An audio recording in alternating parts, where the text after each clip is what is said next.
Gerson Amorim de Souza, ele mora em Camaçari, na Bahia. Olá, pastor, e paz e graça para todos. Vejo que agora não é hora de a igreja orar, mas sim de agir, pois temos que combater as investidas de Satanás, que quer manipular o povo a apoiar essa lei que vai contra os princípios de Deus e contra a nossa Constituição Federal, tirando a liberdade de expressão, agredindo a família e querendo dar apoio a um grupo que não aceita a crítica. Vamos utilizar todos os meios de comunicação para combater esse absurdo que é esse PL 122. Vamos combater o bom combate. Abraço, Deus abençoe a todos. O L... Epa. O que aconteceu aqui? Esse negócio de computador aqui não é comigo, viu? Eu devo ter algum problema genético. O Wellington Abreu, de Casimiro de Abreu. Ele chama Wellington de Abreu e mora na cidade de Casimiro de Abreu, no Rio de Janeiro. É Abreu demais, né? Paz, Senhor, a todos os ouvintes. A palavra de Deus, ela é muito certa quando diz que o homem deve se unir a uma mulher, ao qual se torna uma só carne. Portanto, a lei do homem não pode prevalecer contra a lei de Deus, a paz. Bom, doutora Janaína, por exemplo, o Wellington, do jeito que ele fala aqui, está dando a impressão que o projeto 122 vai obrigar a gente a se casar. Homem com homem e mulher com mulher, não é bem isso, né? Não é nada disso, na verdade. Então tá. Esse projeto, como eu dizia, ele veio para assegurar questões que hoje existem, de fato, mas que não estão abraçadas pela lei, né? Então, isso é a decisão do STF. Então... Não, mas o PL 122 é outra coisa. De forma nenhuma. De forma nenhuma. Ele diz que nós devemos nos associar ou nos relacionar com uma pessoa de um mesmo sexo. De forma nenhuma isso. Isso só vai acontecer por livre e espontânea vontade. Isso não vai ter uma obrigação legal de fazer isso. Assim esperamos, né? Agora, pelo projeto, doutora, ninguém vai poder censurar ou manifestar discordância de um comportamento homossexual. Do ponto de vista jurídico, seria equiparar, por exemplo, se eu demonstrar publicamente que não gosto da presença de pessoas da raça negra, eu sou punido. Sim. Né? Vai ser a mesma coisa? Eu creio que num grau um pouco mais acentuado, eu diria. Sério? Eu diria que sim. A ideia era manter, na realidade, a mesma questão do preconceito racial, né? Mas eu acho que isso tende a ficar um pouco mais apimentado, um pouco mais acentuado. Hoje, se você se refere a uma pessoa afrodescendente, se você olha torto, se você agride, se você a chama de nomes pejorativos, você vai ser processado, né? E pode ter uma condenação muito difícil. O mesmo vai acontecer com relação ao homossexual e a qualquer questão marginal, ou seja, todas as pessoas que se sintam marginalizadas, nós brancos, ou seja, eu não sou tão branca assim, mas nós brancos que seremos uma minoria daqui no futuro, também teremos que ter uma lei própria para que nós possamos nos manifestar, para que ninguém nos chame de branco, de branquelo, de branquela, né? Então, essas leis, ela vem para, na verdade, fechar essas questões raciais, a questão comportamental. Então, é só para tirar as questões marginais. Reverendo, Reverendo Agil, por favor, explique para nós. A igreja, inclusive evangélica, combate o racismo, não combate? Claro, com toda força. Então, por exemplo, se alguém se manifestar contra a presença se sentir incomodado com a presença de alguém da raça negra, e se manifestar, ela vai ser punida pela lei dos homens e também pela lei de Deus. Pela lei de Deus. Com toda certeza. E por que na questão homossexual não é a mesma coisa? Porque é totalmente o contrário. Uma pergunta para o senhor. O senhor escolheu nascer do jeito que o senhor é? Eu não escolhi nada. Não escolheu. Então, raça é uma dádiva divina. Nós não escolhemos. Raça é sagrado, ninguém muda a nossa raça. O senhor escolheu nascer homem? Não. Também não. Sexo, gênero, também é uma dádiva divina, é sagrado.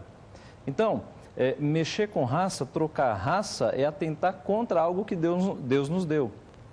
Mexer contra o sexo, contra o gênero, é igualmente atentar contra algo que Deus nos deu, contra uma dádiva divina. Então, a maior jogada do movimento homossexual foi tentar incluir na lei de racismo o homossexualismo. Mas se a gente analisar, é justamente o contrário. Porque raça não se escolhe, é sagrado, é dádiva. Agora, trocar sexo pode, então.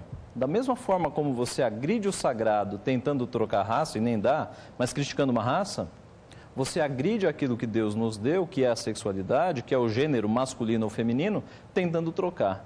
Mas reverendo, eles dizem que eles nasceram assim, foi Deus que fez eles assim. Pois é, Ele nasceu num corpo de homem com alma feminina, ou nasceu num corpo de mulher com alma masculina. Então, eu vou usar uma fala aqui do pastor Silas Malafaia, que aliás merece o nosso respeito pelo trabalho que ele tem feito nessa questão, né? Silas Malafaia, Júlio Severo, são dois gigantes que é digno de nota a gente falar do nome deles aqui. O pastor Silas fala com embasamento científico de que não existe ordem cromossômica que diferencie um homem heterossexual de um homem homossexual.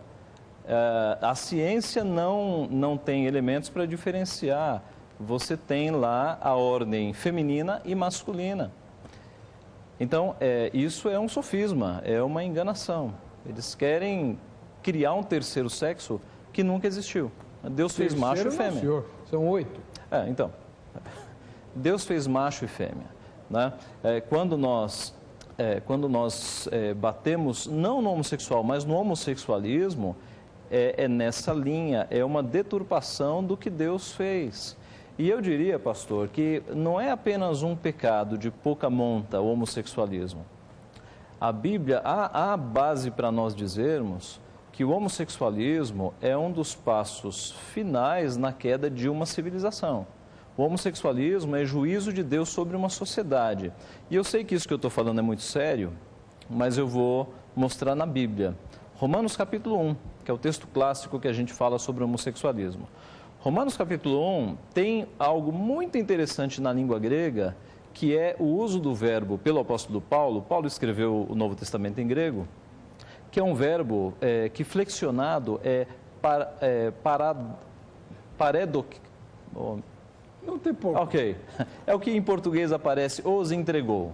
É uma variação do pairedomi. E esse os entregou, que em português é até relativamente leve, na língua original é entregue a juízo, é ser entregue à cruz, à prisão, a um juiz, entregue à morte. E em Romanos 1 aparecem 3 vezes essa expressão, e o verbo forte lá no original. Aparece no verso 24, por isso Deus entregou tais homens à imundícia. Aparece no verso 26, por causa disso os entregou Deus a paixões infames. E aparece no 28, e por haverem desprezado o conhecimento de Deus, o próprio Deus os entregou a uma disposição mental reprovável. O texto mostra então que quando uma sociedade se afasta de Deus, não glorifica Deus como Criador e se esquece dos seus princípios, Deus lança a mão e Deus entrega de forma condenatória a quê? A paixões infames, e as paixões estão mencionadas aqui, não é? Verso 26.